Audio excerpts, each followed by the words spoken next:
Get ready. Start. As President of India and in my capacity as a public man, I have taken part in many public functions, addressed innumerable gatherings, and inaugurated many a memorial, but I should not hesitate to confess that I am so intimately connected with the memorial to inaugurate which you have invited me today, and also with the young man in whose memory it is being raised, that I am finding it hard to suppress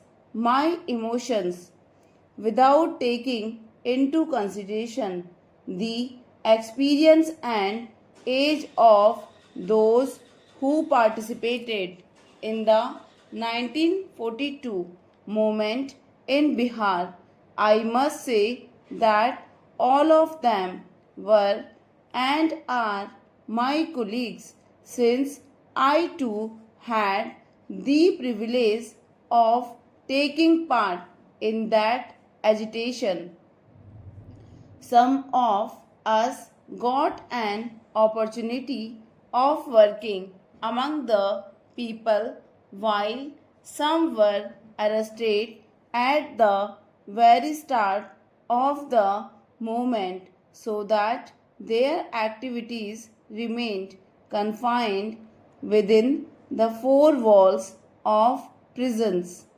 But some of us whose patriotic fervor raised them above the distinction between life and death became targets for bullets during the very first phase of the agitation, and thus died a hero's death. You will agree with me that these persons must be assigned the foremost place among those who have made sacrifices for the cause of the country.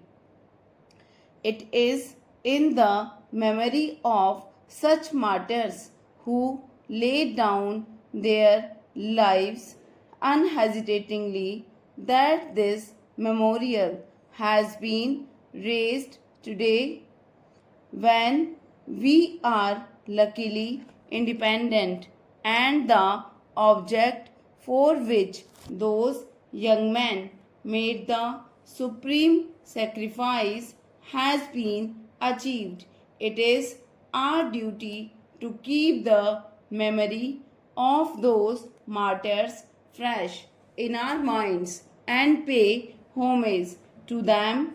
Their courage and selfless love of the country will ever remain a source of inspiration for the people of free India. I still remember how the rejection by the British of the Indian leaders' demand had sent a wave of indignation throughout the country. Mahatma Gandhi and other nationalist leaders knew about the popular feeling in the country. They were keen to utilize India's manpower, and this upsurge of enthusiasm in helping the allied nations who claim to be fighting for democracy. It was possible only if India were declared a free country, or at least her right to freedom accepted in principle. Unfortunately, the government of the United Kingdom failed to raise to the occasion. The British authority decided to suppress by force the Indian people. When I review the history of the last 50 years, I feel proud of the part that Bihar has played in the country's struggle for freedom.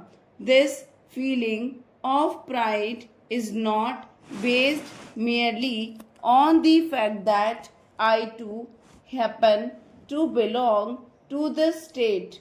The real reason for it is that I have been personally familiar with Bihar's public life and its movements during this half a century. It would be no exaggeration if, in all modesty, I say that my familiarity with Bihar's public life is not that of a distant observer but of one who has always been close to the political scene as an active participant in the drama of public life as it unfolded itself from time to time.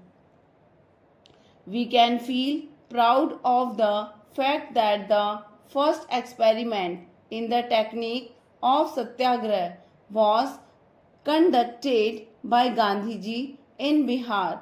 To all the subsequent movements and agitations, Bihar made its appropriate contribution, but there was one moment with which Bihar completely identified itself, and that was the campaign of August 1942.